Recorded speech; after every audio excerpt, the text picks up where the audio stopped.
Ang Ginoo manaa kaninyo. Manausab kanimo. Pagbasa gikan sa Santos nga Ebanghelyo sumala ni Mateo. Himayaon ikaw o Ginoo.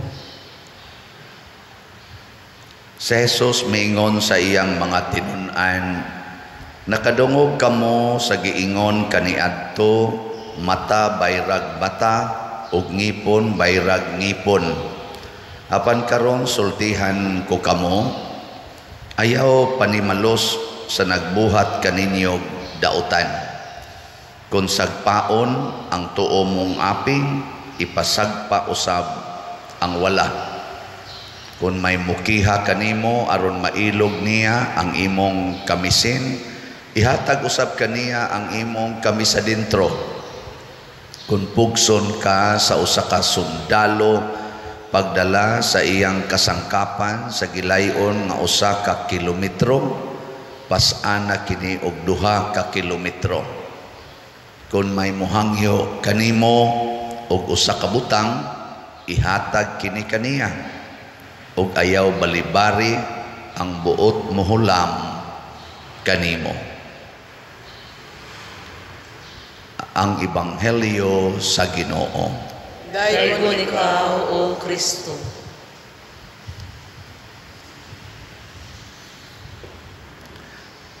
Mubo ra ang atong Ebanghelyo pero puno. Mubo pero puno. Mubo pero dako, no? Ana, mo na atong Ebanghelyo. Nya ganahan mo sunod aning gisulti ni Kristo.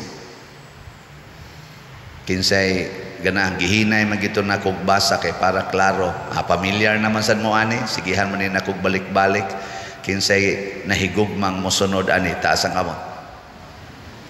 1, 2, 3, 4, 5, 6, 7, 8. Nay 8 siyam kabuok nga ni pataas. Duulan ninyo kamong wa mo pataas, duulan nang ni pataas sagpaa ko no be. Sagpaa. Bitaw karon dayon sige ready daghan-daghan man ang wa mo pataas ge adto atong siyam kabuk tamparusag yun. Mga igsoon, maliteral man or dili literal nga pagka interpret kining maong sugo, usa ra gyud punto ani para nako nga importante gyud kaayo. Unsa man? Ayaw gyud supak. Ayaw yung supak. Do not resist. Sa may mong buhaton, dawata lang. Absorb everything. Mao na gusto na ipabuhat ni Kristo nato. Kay mao man sa iyang gibuhat. Mao sa gibuhat ni Mama Mary. Mao sa gibuhat ni San Pablo o sa mga apostoles. Saysay ni San Pablo sa unang pagbasa, gilutos mi, gipakaulawan mi, gisakit mi, gipriso mi, ginganlan mi bakakon, permiming kuwang stog, kuwang skaon, gipangbato pa mi, gibiyaan mi nga murag patay. Wala gid sila resistance. Ano lang yun? Testingin ninyo mga asawa, pakulata lang mosbana, papangabita lang na, pasuyupa lang na, ipakuha lang ng tanan mong kwarta, iyang isuyop, isugal, sige lang, patagi lang, hangtod, guruyo na kasgawas, iiksa kasgawas, kay bati na kay kagnaong, ilisan kaglain, dawata lang, adto nakapapuyon sa sa inyong baboy, di nakapasakon sa imong bana, dawata lang. Saan? Anak mo? Kinsay mo sunod ani, taas ang kamot. Way bakakay ha? Way bakakay. Kinsa di sa namada padiroy, ato nagunang katungod. Katungod naguna nato. Mo na ang kaning claim sa atong katungod, mo na unang gimensyon ni Kristo.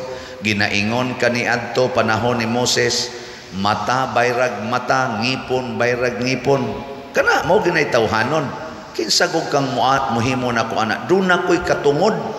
Doon na sa ko'y akong kaugalingong dignidad nga dapat ni mo respetuan. Kaya wa man ka mo respeto, idemanda ti ka. Kana mo na atong tawhanon.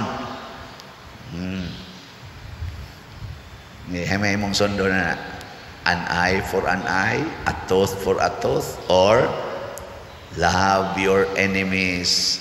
Pasagpa lang, pakulata lang. Mura man ganik ang prinsipyo gigamit ni Kristo. Unsay iyang bati nga buhaton nimo, dubliha. Sagpa kas tuop, ihatag ang wa. Aron tagbaw gisag sagpa. Ikiha kaniya kay ilogon imong kamisin, tagaig. Apil kami sa dintro.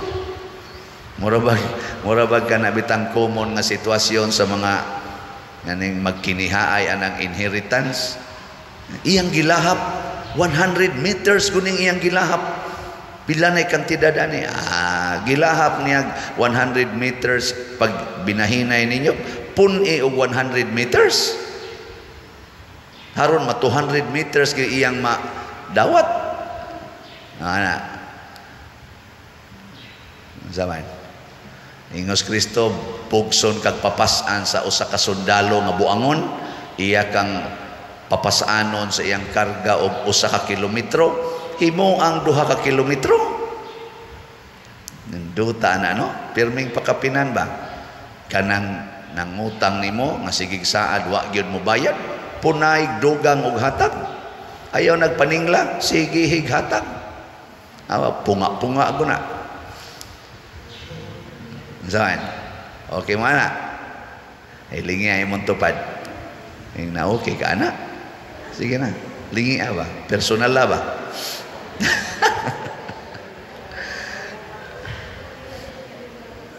Pero ang gisulti, ang gisulti ni San Pablo, ingon siya, ania na ang kaluwasan sa Ginoo. Karon na mao ang kaluwasan sa Ginoo. Karon. Nya unsa may ang gisulti? Bisag giingon ani mi pag daog-daog, wa gyud mi mga matay. Wa gyud mi makasala og labaw sa tanan. Matod pa ni San Pablo, gihikawan mi sa tanan, nahimo ming mga kabos, pero daghan ang nangadato tungod namo. Di ba? Nahimo silang agianan sa kadato sa uban, bisag nahimo silang kabos. Tanawa gud si Jesus, gihukasan sa tanan pero tag-iya bianis kalibutan, gilangkatan sa tanan pero tag-iya bianas kalibutan. Mo bianay gahimo sa tanan, nganong iya manggitugot ga dinhis kalibutan, daog-daogon siya, ilansang siya sa cross aron pagpakita nato mga igsoon nga ang kalibutan dili mao ang kaluwasan. Kining kalibutan ba? Kanang imong balay, kanang imong yuta, kanang imong kwarta, kanang imong naong, kanang imong kilay, kanang imong buhok, kanang imong unsa pa na diha, imong mga talents, kanang imong ka-bright, kanang imong ka-gwapa, ka-gwapo, di na mo'y makaluwas. Di na mo'y makaluwas nimo. Di na mo'y makaluwas nimo gikan sa kasakit, gikan sa kahasol, gikan sa stress, gikan sa depression, labaw sa tanan, di gid na kaluwas nimo gikan sa kamatayon. Gwapa ka, mamatay ra ka. Gwapo ka, mamatay ra ka. Dato ka, magdepresyon ra ka, mahurot ra ng kwarta nimo, sigig palit ang mga pills para di nakaatakihon sa imong depression. Dagko kay kag eye bags, bisag dako pa kay kag balay, hapit ka di katog. Kadaghan ro mga dagkog balay di katog, gilupig lang anang gahigda sa kariton, hagok bisag sidlak ng adlaw. Pero ang dito, masidlakan alas adlaw, wap agid katog. Pero nindot kay mga balay, daghan kay kwarta, milyonaryo, sakyanan pa imo porting mga nindota. Naanoy ka sigig lakaw usdan. Wagi hasol ang kinabuhi, pero kadang na mga daghan kay sakyanan. Sus, makig-away padihasdan, magpinusilay padihasdan, tungod lang anang ilang traffic na. Kinsa ninyo dinhi ang malinawon kayo, kanabang wa gyud hasol karon sa imong kinabuhi ta sa kamot. Congratulations. Ayo kayo. Pwede na mo mga matay.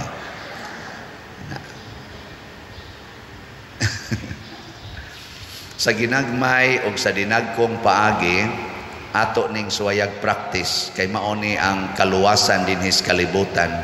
Do not resist. Sa tanan nga mga kasakit, sa tanan nga mga kalisdanan, ug sa tanan nga mga kakuyaw, do not resist. Gisuway-suwayan bitanan ako sa una, pagka-paralyzed ni Papa, mga 1989, purti ginakong reklamos Ginoo. Ngano man Lord, nga na-paralyzed man is Papa, half body paralyzed. Sa among kapobre, sa among pag-alagad og simbahan, sa akong pagtinarong, sa akong kinabuhi, pagtrabaho, mauni mo ibaws nga na-paralyze si Papa, kabuutan aning Papa. Di man gani ni mo suko og latuso ni Mama, may pas Mama mo na-paralyze, dili ni Papa. Nganong kani manong buutan mo imong gi-paralyze ni anak ko. Bugat kay akong gibati, mga pila gito kabuan nga murag galisod gyud ko. Nya ako ra bay nahimong breadwinner. Nya sa sige na kong atima ni Papa, si Papa musulti lang gyapon, di lang ta dinhi maning kamot gyud nga anhi ta dinhi maayog lawas. Adto ta mag-abot sa langit kay mga matay ratang tanan. Bisan bag nagunghal-nguhal sa Papa ba? Kay makita tingaling Papa nga ako mamugos gyud ko ba? Sige pa, makabuhi pa, maayo ra gyud ka pa, paningkamot yun. Papa mo katawa lang. Ay lang ko na. Believe sa kay kong Papa mo gito amahan nga murag naman na akong manghots miyo. Apil gitog latos ni Mama usahay, di gyud mo reklamo. Ug wa gyud ko kasuway nga si Papa nang libak ni Mama sa kasalbahis ni Mama, bababa pay imo, binuhatan pay imo, himuan kag sayop, bisag wa kay sayop. Never gyud kong nakadungog ni Papa kanang kami may magkuyog ngadtos uma nga moingon kanang inyong inahan, kanang inyong inahan giagwanta ko na dalang panuhayan ay. Wa gyud ko kasuway nga nakadungog ko ana. Bisan pag iapil siya glatos ni Mama, adto matiwas o kabali ang mga sangas bayabas sa lawas ni Papa. Wa gyud ko kasuway nga si Papa nangiso hangtod na paralyze siya. Wa gyud. Nahog pa siya sa among hagdanan, siging sa kasakag kanaog na nahasarasay, nahog, naguna ang uong atos ubos, wa lang malaho sa simento. Kay nasangit ang iyang tiil sa hagdanan, nagubugod. Pagbango na mo niya, ingat siya, katawa siya. Binako, mauna. Nindo talaga. Mo itong pagka, kuha na ko ana, naingon ko, kinsa man ko nga mo resist, ni-relax ko. Wa na. Dawat na ako sa Papa, nga paralyzed. Sunod, amo na sang balay, nabungkag sa bagyong ruping. Reklamo kong kadiyot, pero dawat lang, higdag yuta. Buwagan sa ko sa kong uyab, nga magminyo ng tamiato, hilak sa kong maayo, pero wadang ating mga pila kaadlaw, nadawat na ako ba? Murag nakaya na ako ang pag-absorb. 1992, nasad, paralyzed na sad akong maguwang, Pedro, amo maguwang. Nako, anak pa ko sa Ginoo, nya Lord, kinsa naman sa isunod. Ang tod, naghuna-huna na ko magpari, kanis miyo, ako ning gipa-apply dito sa kaning Manila, sa kay barko, kay para na makapuli sa akong pagka-breadwinner. Pag-abot sa Manila, na-paralyze po na dito. Gitawagan ko nga, di nakalihok. Anak de ko, okay Lord, tulo na. Okay kayo, sa pamagisunod. Nako, naulian man sana, buhi ba? Dako nagigtiyan. Naulian man sana, mura mo sa gimilagruhan. Kalit mo sa kauli, gipahibaw ko Miyerkules, nga na-paralyze. Pagka Biyernes, gitawagan ko, nakalakaw, magkunog balik. Abot ka, no, sana ma-paralyze ka. Masig hapit na nating paralyze. Ngaw na to'y akong gida. Pag hangtod nga na-inspired ko, musod sa seminaryo, nagya po na akong batasan nga mo resist, pero ma-resolve dayon ako. Muna dito sa seminaryo, mura kong bibingka. Lisod ang akong relasyon sa ako mga seminarista nga kauban. Naglisod sad ang akong relasyon sa mga pari nga formator kay medyo pagsugod nako bugo-bugo mangyud ko. Sige man lang ko kahagbong. Galisod ko sa academics, galisod sad ko sa relationship. Sige lang yun. Hangtod na pari ko, galisod sa ko kayo, no? Gihatag sad ang mga lisod-lisod. O ang final na kong kalisod, dihagyos presuhan. Kanabang nag-expect ko nga ibutang ko og parokya kay napo nako katuig sa pagkapari, 50 anyos nako isip tao nya. Imbis nga nag-expect nako nga ibutang ko parokya kay mao ginay akong hinungdan nganong nagpari ko, the love to serve in the parish. Wa manong ko gibutang dito, manong ko sa prisuhan. Dito ko nakahilak, pero wa gyud kaabot og usa ka oras ang akong hilak. Naka-resolve dayon ko, dawaton ko ni Lord. Unya mao ni ang imong kabubuton. Pagkalipay nako. Dinhi bitas ato, di ba? Gisupak man sa ko dinhi. Pag-abot nako dinhi, daghan ko wa mauyon ni. Mga tiles na nga tangtang ang atong kisami nagbitay to kay tanan, way lamisa, way pultahan ang sakristiya, way computer. Mura bag makaingon ko, sago ni parokyahan. Pero sa ako na itong kasing-kasing, pero og nakabantay mo, mga almost 6 months, wa gyud ko'y gitandog kaayo. Nga naman, akong gisuwayan og absorb, dawaton ko ni, nga maugid ni ang akong assignment. Nya pag human na sa 6 months, naminaw na ko sa Ginoo mga January, ningon sugod na og repair. Nasugod din tag-repair. Sus, napuno na ni dinhi sa scaffoldings. Wa pagitay nagasto bisagam o nabayad ni lockdown. Ayay, diri galingkod ko diri. Anak ko Lord, unsa man ning parokya ha? Scaffoldings forever.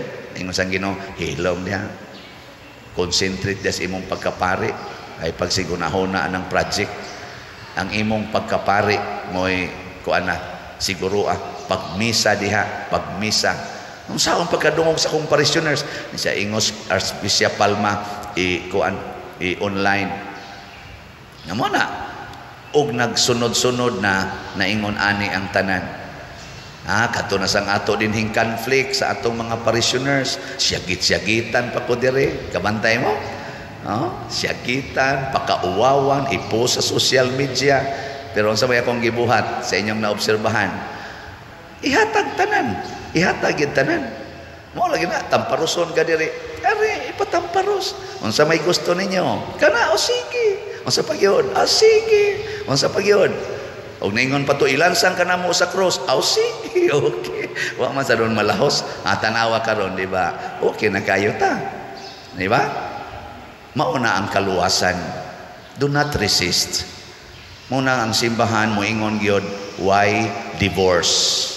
Why abortion? Do not resist.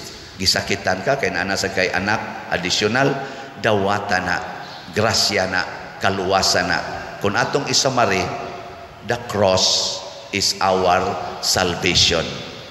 Kung atong i-translate, ang kasakit o ang kamatayon maoy atong kaluwasan. Okay, lingay mong tupad. Ingna, sugod karon din ata magsupak-supak ha. Ayaw nagsupak, unsay purmas imong kilay, ayaw nala na kiskisi, badlis-badlis diha. Ayaw nagsupak, unsay color sa imong buhok, ayaw na pagsigpatina diha. Ayaw nagsupak, unsay color sa imong naong, ayaw na pagsigig paputi-puti diha. Unsay gihatag sa Ginoo dawatan. Og ipaambit ngadto sa uban ang tanan nimong maayo. Og maunay kaluwasan, that is salvation.